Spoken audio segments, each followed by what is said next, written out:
So then let's consider first of all, what is a mind in the grip of vicious circles? Well, one of the most obvious instances that we all know is the phenomenon of worry. The doctor tells you that you have to have an operation. And that has been set up so that automatically everybody worries about it. But since worrying takes away your appetite and your sleep, it's not good for you. So the doctor tells you not to worry because he wants you on the operating table in a state of good health, well rested, etc.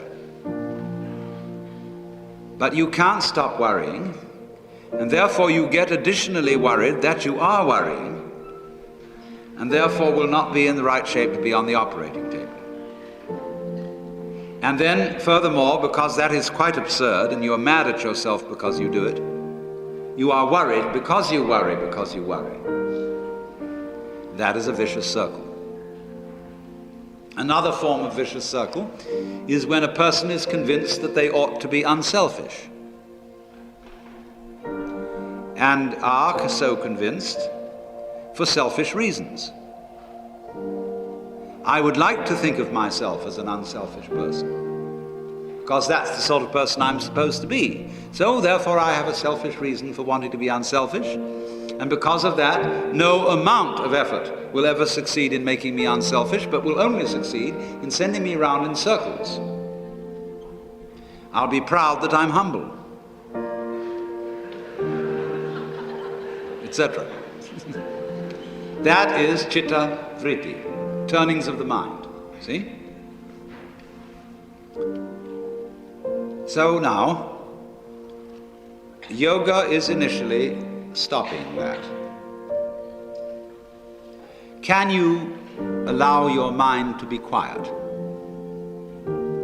Isn't it difficult?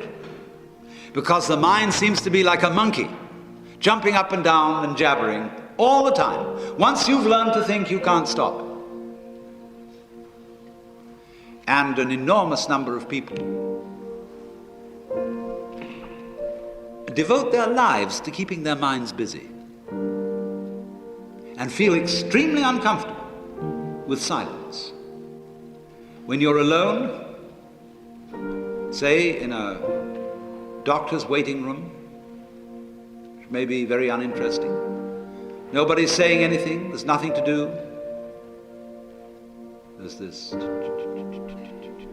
worry, this lack of distraction. I'm left alone with myself, and I want to get away from myself. I'm always wanting to get away from myself. That's why I go to the movies, that's why I read mystery stories, that's why I go after to girls or anything that you do, or get drunk or whatever. I don't want to be with myself. I feel queer. I feel like, you know how it is when you run your fingernails up a blackboard on a cold day? Creepy. So, well, why do you want to run away from yourself? What's so bad about it? Why do you want to forget this? Why do you want to become absorbed? Because you are addicted to thoughts. And this is a drug, a real dangerous one. Compulsive thinking, going on and on and on and on and on all the time. It's a habit. As you keep telling yourself where you are, who you are, what's going on, how good it is, how bad it is, reading the newspaper of your mind. You know a lot of people, they get hold of a newspaper, and the newspaper reads them, they don't read it. Newspaper is designed to read you. Typographers, the layout people, very carefully calculate how to carry your eye from one end of it to another. So there's a difficulty about stopping that activity. And you really have to stop it if you want to be sane. Because if I talk all the time, I don't hear what anyone else has to say. And then I'll end up in the situation of having nothing to talk about but my own talking. Or so in exactly the same way, if I think all the time, I won't have anything to think about except thoughts. And that's the academic fallacy. See, when you add books to the library, a great many of the books that are added to the library are books about books. They're not necessarily books about life. Some of them are, but most of the books, especially PhD dissertations, are books about books about books about books. And that doesn't really get us very far. So in order to have something to think about, there are times when you simply must stop thinking. You can learn later on in yoga how to be in the state of samadhi and think at the same time. But first of all, you have to learn how to stop thinking. Well, how do you do that? The first rule is don't try to. Because if you do, you will be like someone trying to make rough water smooth with a flat iron. And all that will do will stir it up.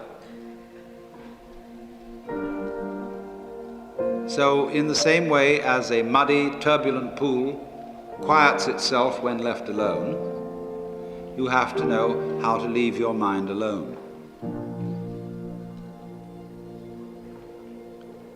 It will quiet itself.